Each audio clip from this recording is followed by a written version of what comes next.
Hi hi hi எப்படி இருக்கீங்க? ரொம்ப நாளைக்கு அப்புறம் இப்படி ஒரு மரத்துக்கு கீழே உட்காந்துருக்கீங்க பாருங்க. இந்த விஷுவல் பாருங்க எப்படி இருக்குன்னு. எப்படி இருக்கு? செம்மையாக இருக்குல்ல இங்கே? அப்பா பயங்கரமாக பச்சை பச்சேன்னு இருக்குது. இயற்கைக்கு கீழே உட்காந்து பேச நல்லா தான் இருக்குது. ஸோ நேற்று லவுட் சிவா ரிலீஸ் பண்ணியிருந்தேன். அதையும் நான் நேச்சரோட கனெக்ட் பண்ணி தான் நான் அந்த லைன்ஸ் எல்லாமே எழுதியிருந்தேன். அதெல்லாம் நீங்கள் ஃபீல் பண்ணிங்களான்னு தெரியல. பட் நிறைய பேர் வந்து நிறைய ரெஸ்பான்ஸ் பண்ணியிருந்தாங்க. செம்மையாக இருக்குது, சூப்பராக இருக்குது, நல்ல ஒரு ஸ்பிரிச்சுவல் வைப் இருக்குது, டிவைனாக இருக்குது, மியூசிக் நல்லா இருக்குது அண்ட் வாய்ஸ் நல்லா இருக்குது நிறைய பேர் சொல்லியிருந்தாங்க. கேட்கவே நல்லா இருந்துச்சு. ரெஸ்பான்ஸ் வந்து பெருசாக இருக்கோ சின்னதாக இருக்கோ, பட் அதையும் தாண்டி மெனக்கட்டு வந்து ஒருத்தவங்க அந்த வீடியோ பார்த்துட்டு இப்படி ஒரு கமெண்ட் பண்ணும்போது நம்ம செஞ்ச வேலைக்கு வந்து பாடா ஏதோ ஒன்று நடந்திருக்கு, புரிஞ்சிருக்கு, எல்லாத்துக்குமே வந்து அது மாதிரி கனெக்ட் ஆகிருக்கு அப்படிங்கிற ஒரு ஃபீல் வரும்போது அந்த ஆத்ம திருப்திக்கு எதுவுமே வந்து ஈடு இல்லை. நிறைய பேர் கால் பண்ணியிருந்தாங்க, சொன்னாங்க நல்லா இருக்குது, நல்லா பண்ணியிருக்கீங்க அப்படின்னு சொல்லிட்டு. அடுத்த சாங் ஒன்று பண்ணலான் இருக்கேன் தமிழில் என்னோடய ஃபர்ஸ்ட் சாங் ப்ராப்பராக. நான் இதுக்கு முன்னுக்கு பழைய சேனலில் ஒரு சாங் ரிலீஸ் பண்ணேன். அது அவ்வளோ தூரம் நான் வந்து சரியாக பண்ணலை. பட் இந்த பேரும் ப்ராப்பராக ஒரு தமிழ் சாங் ஒன்று பண்ணலான் இருக்கேன். ஒரு மாதிரி இந்த கானா பாட்டு, குத்து பாட்டு அந்த மாதிரி ஒரு சாங் பண்ணலாமா அப்படின்னு வேறு யோசித்தேன். இல்லைன்னா வந்து அவள் தான் விட்டுட்டு போயிட்டாலே அப்படின்னு அவள் நினச்சி சோகமாக ஒரு பாட்டுன்னு படிப்போமா அப்படின்னு யோசித்தேன். அவள் போனால் என்னடா நீ தண்ணி அடிச்சுட்டு தாடி அவளை அப்படிங்கிற மாதிரி ஒரு சாங் பண்ணலாமான்னு வேறு யோசிச்சுட்டு இருக்கேன். பட் நான் எழுதி வச்சுருக்கேன். ஸோ இப்படி நிறையா டிஃப்ரெண்ட்டான கன்செப்ட் வச்சுருக்கேன். எல்லாமே வந்து சீக்கிரம் பண்ணுறேன். ஆனால் வந்து இந்த மியூசிக் பண்ணும்போது இருக்க ஒரு ஆத்ம திருப்தி, எனக்கு அந்த சாங்கோட அவுட்கம் எப்படி இருக்குது, என்ன மாதிரி அப்படிங்கிறதெல்லாம் அடுத்த விஷயம். ஆனால் அந்த பண்ணும்போது இருக்க ஒரு ஃபீலிங் அண்ட் அதை ஃபுல்லாக கம்ப்ளீட் பண்ணி நம்ம ரிலீஸ் பண்ணும்போது அதை பார்த்துட்டு ஒரு சிலர் ரெஸ்பாண்ட் பண்ணும்போது இருக்க ஃபீலிங் ப்ரைஸ்லெஸ். அந்த ஒரு ஃபீலிங் வந்து நிஜமாக செம்மையாக இருக்குது. அண்ட் அப்படியே வந்து ஒரு 100,000 வியூஸ், ஒரு 1 மில்லியன் வியூஸ் வந்து சாங் போனால் அது எப்படி இருக்கும், அந்த ஃபீல் எப்படி இருக்கும் அப்படிங்கிறத தான் நான் இன்னும் ஃபீல் பண்ணணுன்னு பார்த்துட்ருக்கேன். ஸோ கண்டிப்பாக சீக்கிரமாக அது எனக்கு நடக்கும். ஐ பிலீவ் கண்டிப்பாக ஒரு 1 மில்லியன் வியூ லோட் சிவாவுக்கு இன்றைக்கி இல்லாட்டி நாளைக்கு இல்லாட்டி இன்னொரு ஒரு மாதத்துலாட்டியும் சீக்கிரமாக வருங்கிற நம்பிக்கை எனக்கு நிறையவே இருக்குது. ஸோ அடுத்த ப்ரொஜெக்ட் வந்து கொஞ்சம் டைம் எடுத்து தான் பண்ணணும். கொஞ்சம் கம்போசிஷன் ஒர்க் இருக்குது. எனக்கு அடுத்த கிழமை எக்ஸாம் வேறு வந்துருச்சு, அதை படிக்கணும். இன்னும் 2 நாள் இந்த சனி ஞாயிறு தான் நான் வந்து படிக்கணும். என்னோடய ஃபினிஷ் எக்ஸாம் இருக்குது. ஓரளவுக்கு படிச்சுட்டேன். பட் ஆனால் வந்து ஸ்பீக்கிங்கும் ரைட்டிங்கும் இன்னும் கொஞ்சம் படித்தா தான், இல்லைனா திரும்ப நான் உட்காந்து செய்ய வேண்டிய நிலமை வந்துடும். அந்த நிலைமைக்கு போக முடியாது. என்னால் கண்டிப்பாக செஞ்சே ஆகணும். இப்போ வந்து எனக்கு ஃபினிஷ் ட்ரைனிங் வேறு போய்கிட்டு இருக்கு. ஸோ எல்லாமே ஒரு மாதிரி என் மண்டை எப்படி இருக்குது அந்த மாதிரி இருக்குது. ஃபுல் மசாலா ஆகி இருக்குது. ஒரு பக்கம் எக்ஸாம்ஸ் வேலை இருக்குது, இன்னொரு பக்கம் வந்து இந்த மியூசிக் வேலையும் பண்ணுறேன், இன்னொரு பக்கம் வந்து வீட்டில் வந்து சமைக்கிறது அந்த வேலை எல்லாமே பண்ணணும். அதான் யோசிச்சுட்டு இருக்கேன். ஒரு நாளைக்கு 24 மணி நேரம் இருக்குது. வேணான்னு நினச்சாலும் 8 மணி நேரம் தூக்கம் வந்துடுது, தூங்கிடுறேன்.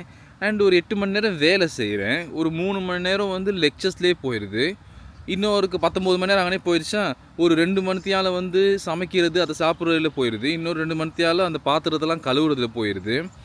மிச்சம் இருக்குது இந்த ஒரு ஹவர் போயிட்டு இந்த பாத்ரூமில் டாய்லெட்டில் உட்காந்துருக்கும்போது தான் ஊறுபட்ட அவ்வளோ யோசனையும் வரும். இந்த உலகத்தையே மாற்றணும், அங்கே போகணும், இங்கே போகணும், எல்லாம் பண்ணணும் அப்படிங்கிற அளவுக்கு பயங்கரமான யோசனையெல்லாம் வரும். என்னடா அப்படியா அப்படின்னு ஃபுல் ஸ்ட்ரெஸ் அப்படி இங்கே வந்து நிற்கும். அப்படியே அந்த டாய்லெட்டு வெளில வந்தோன்னே அந்த ரீல் வந்து எங்கே பாஸ் பண்ணிட்டு போகணும் அந்த இடத்துலேருந்து அப்படியே கண்டினியூ பண்ணிட்டு பார்த்துக்கிட்டு இருப்பேன். இந்த ஃபீலிங் எனக்கு மட்டும்தான் அப்படி இருக்கா, இல்லைனா எல்லாருக்குமே அந்த மாதிரி தான் தோணுதான்னு எனக்கு தெரியல. ஆனால் அந்த டாய்லெட்டுக்கு போனால் மட்டும்தான் ஆல்பர்ட் ஐன்ஸ்டைன்லேருந்து ஸ்டீஃபன் ஹாக்கிங்லேருந்து அப்படியே எல்லாத்தையும் மிக்ஸ் பண்ண ஒரு மைண்ட் செட் ஒன்று வந்துடும். இல்லை பேசாமல் 24 மணி நேரமும் அங்கேயே இருந்தாலும் பரவாயில்ல போல். ஏன்னா சீரியஸ் தாட்ஸ்லாம் நிறைய வருது. அங்கே தான் வெளியில் வந்து அப்படி ஒரு ஃபீலே இருக்க மாட்டேங்குது. ஆமாம் அப்படின்னு எடுத்து ரீல் ஒன்று பார்த்தா அடுத்து அப்படியே அங்கனே ஒரு 1/2 hour போயிடுது. ஸோ அந்த ஒரு கேப்பில் படிச்சிடலாம் அப்படின்னு யோசிக்கிறதுக்குள்ளே மற்ற வேலை சரி அது அப்புறம் பார்ப்போம் இல்லை இந்த கேப்பில் பார்ப்போம் அப்படின்னு யோசிச்சே வந்து நிறையா டைம் வந்து வீணாக போயிடுச்சு. படிக்கலாம் போயிடுச்சு எக்ஸாமுக்கு. அப்படி விட முடியாது. படித்து நான் பாஸ் பண்ணியே ஆகுவேன் இந்த ஃபினிஷ் எக்ஸாம். நான் இந்த விஷயத்தை பற்றி நான் பேசணும்னு நினச்சிக்கிட்டே இருந்தேன். இது வரைக்கும் நான் சொல்லிக்கிட்டு வந்து என் மியூசிக் இதுக்கும் சம்மந்தமே இல்லை. பட் ஸ்டில் இது என் மனசில் ஒரு மாதிரி உறுத்திக்கிட்டே இருக்குது. ஸ்ரீலங்காவில் இந்த கொஞ்ச நாளில் வந்து நிறைய சூசைட், பெரியவங்கள்லேருந்து சின்ன பசங்கள்லேருந்து நிறைய சூசைட் கமிட் பண்ணிக்கிறாங்க. என்ன காரணங்கள்னு தெரியல. ஒருத்தவங்க அவங்க வாழ்க்கையே வேணாங்கிற அளவுக்கு அந்த ஸ்டேஜுக்கு போயிட்டு சாகுறாங்கன்னா அந்த அளவுக்கு பிரச்சனை இருந்திருக்கும், ஸ்ட்ரெஸ் இருந்திருக்கும், ஏதாவது ஒன்று நடந்திருக்கும், இல்லைன்னு இல்லை. ஆனால் லைஃப்பை முடிச்சுக்கிட்டால் அது வந்து எதுக்குமே சொல்யூஷன் இல்லை அப்படிங்கிறதையும் நீங்கள் தெரிஞ்சுக்கணும். எண்ட் ஆஃப் த டே வந்து உங்கள் வாழ்க்கையே வேணாம் அப்படின்னு வெறுத்து போகிற நிலைமையில் அட்லீஸ்ட் யாராவது ஒருத்தவங்கள சரி நம்ம வாழ்க்கையில் சம்பாரித்து வச்சுருப்போம் தானே. யாராவது ஒருத்தவங்க நம்மளுக்கு உண்மையாக இருந்தவங்க இருப்பாங்க. யாரை வேணாலும் இருக்கலாம், ஃப்ரெண்டாக இருக்கலாம், நம்ம கல்யாணம் பண்ணவங்களாக இருக்கலாம், அம்மா அப்பாவாக இருக்கலாம், கூட பிறந்தவங்களாக இருக்கலாம், ஒரு ஸ்ட்ரேஞ்சராக கூட இருக்கலாம். பட் ஸ்டில் அந்த மாதிரி ஒருத்தவங்கள சரி தயவு செஞ்சு நீங்கள் வாழ்க்கையில் சம்பாரித்து வச்சுக்கோங்க. இது ரொம்ப ரொம்ப ரொம்ப ரொம்ப முக்கியம். நம்ம எல்லாருமே வந்து மனுஷனுங்க. நமக்கு எல்லா மாதிரியான ஃபீலிங்ஸும் இருக்குது. ஸோ நம்ம வந்து பண்ண முடியாத அளவுக்கு ஸ்ட்ரெஸ்ஸு, அந்த பெயினு, வலி எது வேணாலும் இருக்கலாம்.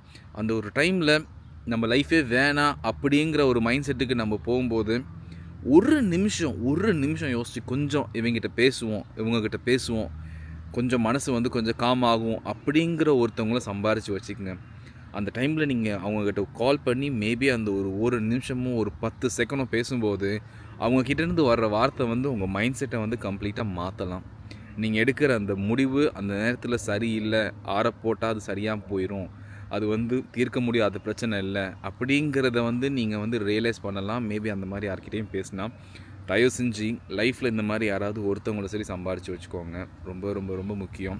நான் ஏன் சொல்கிறேன்னா வந்து யாருமே இந்த வீடியோஸ் பார்க்குறவங்க என்ன பைத்தியமாடா, எனக்கு என்ன பைத்தியமா சூசைட் பண்ணுறதுக்கு, சும்மா பைத்தியக்காரமே வந்து பேசியிருக்கா அப்படின்னு நினைக்கிறீங்க. பட் இல்லை, என்ன சொல்கிறேன்னா வந்து இந்த மாதிரி மேபி ரொம்ப எமோஷனலாக யாராவது ஒரு விஷயத்தை கோ த்ரூ பண்ணுறவங்க, வெளியில் காட்டிக்காமல் இருக்கவங்க, பட் ஸ்டில் யார்ட்டாவது ஒரு எமோஷனல் சப்போர்ட், அந்த ஒரு மொரால் சப்போர்ட் எதிர்பார்த்துக்கிட்டு இருக்கவங்க, அவங்களாம் வந்து பேசுகிற வரைக்கும் நீங்களும் பார்த்துக்கிட்டு இருக்காங்க. நீங்கள் போய்ட்டு பேசுங்க, அவங்க மனசை மாற்ற ட்ரை பண்ணுங்கள். ஏன்னா வெளியில் வந்து சிரிச்சுக்கிட்டு இருக்க நிறைய பேர் வந்து உள்ள நிறைய விஷயங்கள் கோ த்ரூ பண்ணுறாங்க, திடீர்னு பார்த்தா சூசைட் பண்ணிக்கிறாங்க. லைக் அது ஒரு மாதிரி ஏற்றுக்கவே முடியல. எவ்வளோ பேருக்கு வந்து இந்த வாழ்க்கை வந்து அன்னைக்கு வந்து நிம்மதியாக வாழ்கிற அளவுக்கு இருக்குமா அந்த நாட்டு விட்டு நிலமை அப்படிங்கிற இடத்துல எவ்வளோ கண்ட்ரிஸ் இருக்குது தானே.